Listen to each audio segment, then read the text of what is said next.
Տիկնիկները սովորական խաղալիքներ չեն, նրանցից յուրաքանչյուրն ունի իր պատմությունը եւ հենց այդ պատմությունների վրա էլ հիմնվում է մայրաքաղաքի Միսակ Մանուշյանի անվան պուրակում արդեն 4-րդ անգամ անցկացվող խոսող խաղալիք փառատոնը։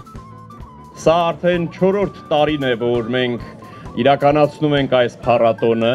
եւ ուրախ եմ, որ տարեց տարի մենք ավելի լավ որակներով ենք հանդես գալիս եւ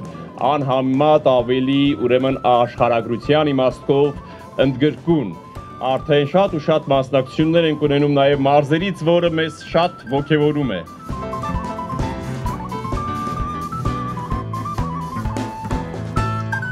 Երևանի քաղաքապետարանի Երևանյան ամառ 2017 Երամսյա միջոցառումների ծրագրի շրջանակում անցկացվող փառատոնին իրենց հետաքրքիր եւ գունագիր տիկնիկներով մասնակցել են շուրջ 2 տասնյակ տաղավարներ։ Իրենց աշխատանքները ներկայացրել են ինչպես տարբեր ընկերություններ, այդպես էլ անհատ տիկնիկագործներ։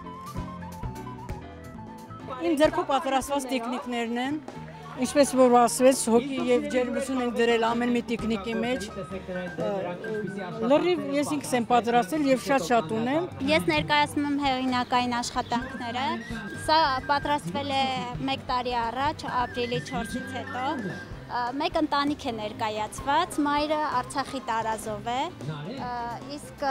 աղջիկը Երևանի տարազով է եւ մեր պահապան զինվորն է։ Այստեղ ամբողջ իմաստը նրանում է, որ մենք մեկ ընտանիք ենք, Արցախ-Հայաստանը, միասնական է, անբաժանելի։ Այստեղ իմ աշխատանքներն են, վանակատուն է, ու եւ ինչ տեսնում եք, բոլոր իմ հեղինակային աշխատանքներն են։ Շատ սիրով մասնակցում եմ, սա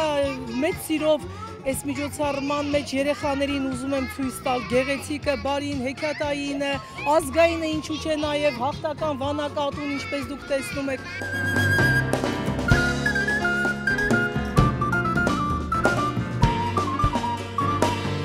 Շատ կարևոր միջոցառում է տիկնիկագործների համար, որովհետև նախ ասեմ, սա արդեն ավանդական բնույթ է կրում միջոցառումը, եւ նա յուրօրինակ ստուգատես կարող է հանդիսանալ տիկնիկագործներին, արդեն ամեն տարի նրանք իմանալով, որ պետք է լինի նմանատիպ փառատոն, կաշխատեն ավելի կատարելագործել, իրենց աշխատանքը ներկայանալ նոր աշխատանքներով եւ իհարկե փառատոնը իր դերը կունենա տիկնիկագործության զարգացմանը, խթանելու գործում։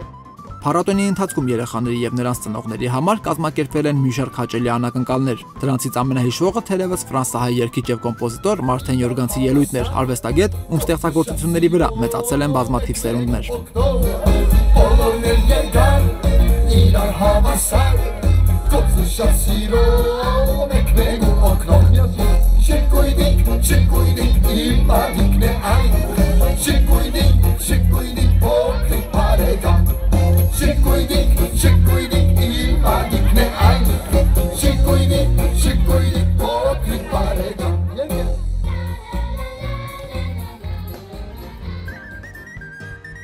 Իհարկե որ երբ որ իմանամ երեխաներու ցայները վազելով գուկամ ուր որեն եւ եկա եւ տեսա սկանչելի երևույթը եւ շատ ուրախությամբ երկեցի մեկ հատ երգ որն է ջգույնիկ գարձեմ որ բոլորից այո եւ ադորետ ես ամեզացա բոլորս կմեզանանք եւ դեռ 100 տարի կշարունակեմ ստայեմ։ Փառատոնի շրջանակում կազմակերպված բազմաթիվ շոու ծրագրերն ու ֆլեշմոբերը պուրակում ստեղծեցին գունագեղ եւ անմոռանալի մթնոլորտ։ Իսկ հեքիաթների հերոսների շքերթը, որն անցկացվեց ուրախ երաժշտության ներքո, մայրաքաղաքի բնակիչների ու հյուրերի օրը դարձրեց իսկապես հեքիաթային։